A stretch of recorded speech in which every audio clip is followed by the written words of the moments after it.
Hello and welcome to Stream Better. This is our first episode, and my name is Dennis Cummins. I'm the lead pastor here at ExperienceChurch.tv, and this is my son, DARIEL. And I'm the media director here at ExperienceChurch.tv, and we are doing this program so that you guys can improve your live streaming production. That's right. Now, first of all, I just want to say that we don't know everything, nor do we portray to know everything when it comes to live streaming. Matter of fact, we probably know more about what not to do when it comes to live streaming than most churches know what to do for live streaming, because we've been doing this for so long. We've been doing it almost 15 years as an early adopter to live streaming. But the first thing I want to say is, if you're one of those narcissistic, know-it-all technology gurus that is just a regular hater, I've been a part of some forums like that, and there's just some nasty knots out there. So I just want to say, just go ahead and give us a thumbs down, leave your nasty comment, and click on, because this isn't going to be for you. This is for people that are endeavoring to just be open-minded, to hear some concepts and some ideas about how to stream better. So we're not telling you how to stream, which, I mean, you're going to hear some of that stuff, but we're here to help you stream better. Exactly. All right. The first thing I want to do is talk about why. And at the end of this, we're going to have a call to action for you to be able to participate, because we want your help with this, okay? But why?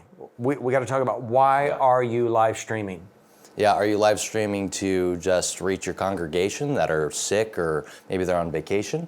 Maybe you're live streaming to try and grow an online audience, or a lot of testimonies that I hear is, hey, we're live streaming and we're reaching people in the Philippines and Pakistan. So you're doing what we could say global outreach. Are you live streaming for a global outreach, maybe outside of America if you're in America? So that's important, because you need to know your demographic. And once you know your demographic and your purpose, and then of course your vision, what's the vision of the church, then we can help to focus like a magnifying glass. When the sun hits and the magnifying glass, it narrows it down. Just like that, we can help focus your outreach to really make a difference. You want to create intensity with your live stream. So, are you live streaming because it's a marketing purposes? You're going to use it for marketing purposes, repurposing that content. Are you just out for impressions? Clicks, views? Are you looking to create a online campus to where you can just have more people watch at home? Maybe it's just an opportunity for those that are sick or shut-ins to watch your church. Maybe it's for multi-campus. Maybe you're just doing live stream to keep up with the Joneses. It's like, hey, everybody else is live streaming. Maybe we should keep up and do live streaming. Which can actually be dangerous to you and other churches. And we'll hit that in a little bit. Because, as a matter of fact, we're going to be talking about that in the next episode, about your first impression and your image as far as that's concerned. But your why is going to impact your staffing. It's going to impact your equipment that you select, your budgeting. There's a lot of pieces that go into helping you understand why first.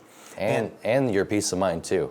Because if you feel like you have to do all this live streaming when really you're not supposed to, and whether it's through your pastor that says, hey, look, I just wanted you to live stream. I didn't want you to build an online congregation.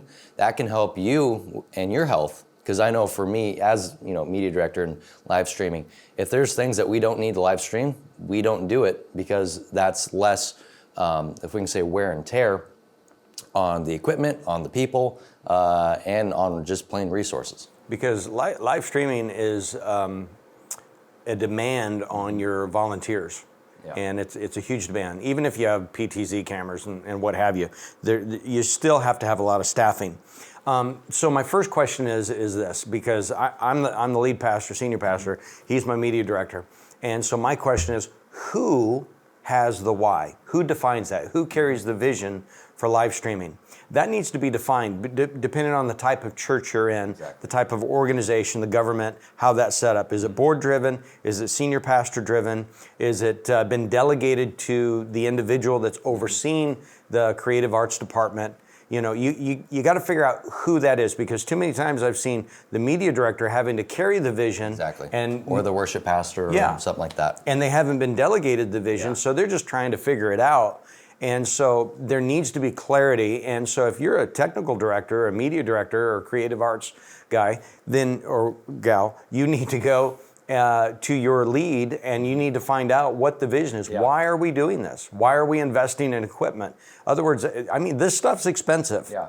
I don't care, everything's relative to the size of the steeple. Exactly. So if you have a small church, it's expensive. If you have a large church, it's more expensive. Yeah. So we'll get more into that as well. Let me throw this concept at you though. When you determine your why has to be built around this concept. Tom Watson, he was the founder of IBM, and they asked him, how did you build such an incredible empire, such a great company? And he said, well, it was simple. Before I started the company, I thought about how I wanted the company to be like at the end of my life. And so then he said, not only that, but then I decided what kind of employees would be running a company at the end of my life to make it so successful. And when he figured that out, he went back to the beginning and said, this is how we're going to act. This is how we're going to approach this business mindset. Not, we're just a startup. We're just a one-camera operation. No, we're a multi-camera operation starting with one camera. Yeah. You see, you got to get the end in mind and start with that and then work towards it. Yeah, for us, some of the biggest people on our team that really support what we do, and by support, that's several different things. That's number one, by showing up, and doing their job. That's by coming prepared, and also the most important part is by prayer. Because we are a church. If you're a business, it might be a little different, but because we are a church and faith-based. Yeah, God is at the center of this. Prayer is the most important part. And so I found that some of the most passionate people are the younger people, like teenagers. And there's pros and cons to teenagers, because some of them, they're ride dependent. Their parents need to take them, or maybe they're up late Saturday night playing video games. These are all issues that we've had to work through. Or they want to text while they're running camera. Exactly, no joke. We've had one girl, she was doing this. And it's kind of, you can't do that. But basically, if you can find somebody that just doesn't really have like a purpose, and especially when they're younger, we've got one teenager on our team, he's about 17 now, and he grew up in our church. His family came on and off for a while, and then his parents got plugged in, and then he got plugged in, and actually, fun story, I actually wasn't going to bring him on because I was kind of getting tired of having to deal with all the teenagers and things, but I was like, you know what, okay, I'll do it. And now he's one of our best volunteers. Yeah, he does directing, camera work. He even helps train people now. And that's just one teenager out of several that we've helped build and give purpose to. So when it comes back to volunteers, find people that have a purpose or that are looking for a purpose.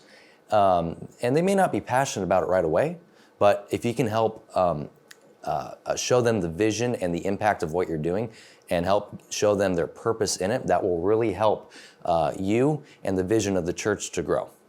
Because you got to keep the why before the team. If your why is not bigger than the pain points, your pain threshold, you will not be successful in live streaming. Because I want you to know right now, read my lips, when you start live streaming, there's going to be a lot of problems. Exactly. It's going to be staff problems, technical problems, power cycling issues, software update issues. I mean, just the strangest, most chaotic things that are going to, the encoder's not booting, internet's down. You're going to have all of these different variants. And if your why isn't bigger than your pain threshold, you're going to fail in your live streaming approach. And so you really need to keep that before the team, because there are going to be difficulties. So you have to build that in your capacity and build margin in for that, okay? So I want to talk about why we live stream, what our purpose is. And what I want you to know is that everybody needs to find their own secret sauce. Just like Colonel Sanders and KFC, he's got a secret recipe. You need to find your secret recipe that works for your demographic, your church, your environment. We have some pastor friends that pastor in Montana and North Dakota. They have multiple locations and they're reaching very rural areas. So their secret sauce and their focus and why is completely different than ours. Exactly. And it doesn't mean that we're more successful than them or vice versa. We just have to be successful to what the ingredients that God has called us to. Because what's important is you're reaching people. And, a lot of times we can look at numbers and we can look at big name churches and, Elevation Church, Life Church, these guys are phenomenal at their live streaming, reaching people. And it's very easy to look at these guys and be like, man, I wish that was me. I've been accused of that as well. And so it's very easy to get into that, I wish that was me. You get into that envious stage. But what's important to realize is that if what you need to do, I should say, is focus on your vision and really get in time, spend time in prayer, praying for your vision, praying for the people that you're reaching, because when you start to see, one person raise their hand for salvation online, or, we had an extra 3 shares today, that may not seem like a lot right now, or maybe that does seem like a lot right now, but you're impacting one person. And what if that one person, we say, what if that one person grows up to be like a Billy Graham? You don't know that. And the other thing with broadcasting too is, it's a broadcast. So think of like a fishing net. You're throwing out a giant net, hoping to bring something back in. Yeah. And sometimes, there's no fish. Sometimes there's a lot of fish. And so it's just always maintaining a good attitude when there's highs and lows. To keep on fishing, because you don't know who you're going to reach and how they're going to help impact the world. When you're live streaming, you're always making an impact, whether it's a positive impact or a negative impact. Mm-hmm. And we're going to talk about that more in the next session about first impressions and making a negative impact. Mm-hmm. But you need to celebrate your why. You need to figure out, if you know why you celebrate, then you can start marking and benchmarking your successes. And then you can bring that before your team and say, look, guys, this is working. Yeah. If you don't have a why, you don't know what success looks like then. Okay, so here's why we stream. First of all, we have the best message. When I say we, the Christian message, the Word of God, we have the best message on the planet. Okay, we also have the antidote to the cure of sin. Okay, so the best message, we have the only antidote to the cure of sin. So we're not looking, as far as ExperienceChurch.tv, we're not looking for a return on investment, like financially. I have pastors and other leaders say, well, how much revenue are you getting off that live streaming? Well, what do you mean revenue? I mean, we're a nonprofit. Yeah. Well, yes, we can track dollars that are coming in, but that's not our why. Yeah. Now, if that's your why, that's different, and that's fine. But our why isn't based on, well, it's got to pay for itself. Exactly. Right? Look, spending money to share the gospel of Jesus Christ is expensive. This is just the least expensive way to expand your auditorium is through live streaming, okay? Yeah. So the reason why we live stream is for impressions, okay? It's not a replacement for people to stay home. I'm not saying that that's wrong. It's just not our why. Yeah. It's not for multi-site, because we're not multi-site at this time. And so we are doing it for live impressions. So in other words, we are pastoring in the most unreligious county in the nation. So when people are clicking onto our live stream, even if it's for 10 to 15 seconds, we've interrupted their day to think about Jesus Christ and church, okay? That is a win for us. That's a victory.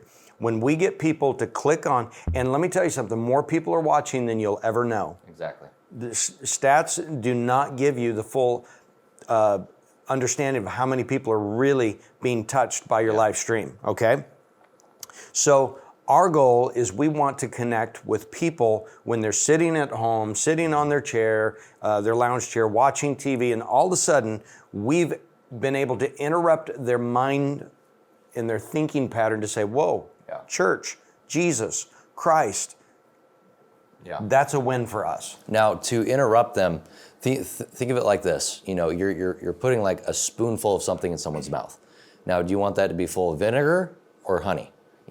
And so that's why your streaming quality is so important.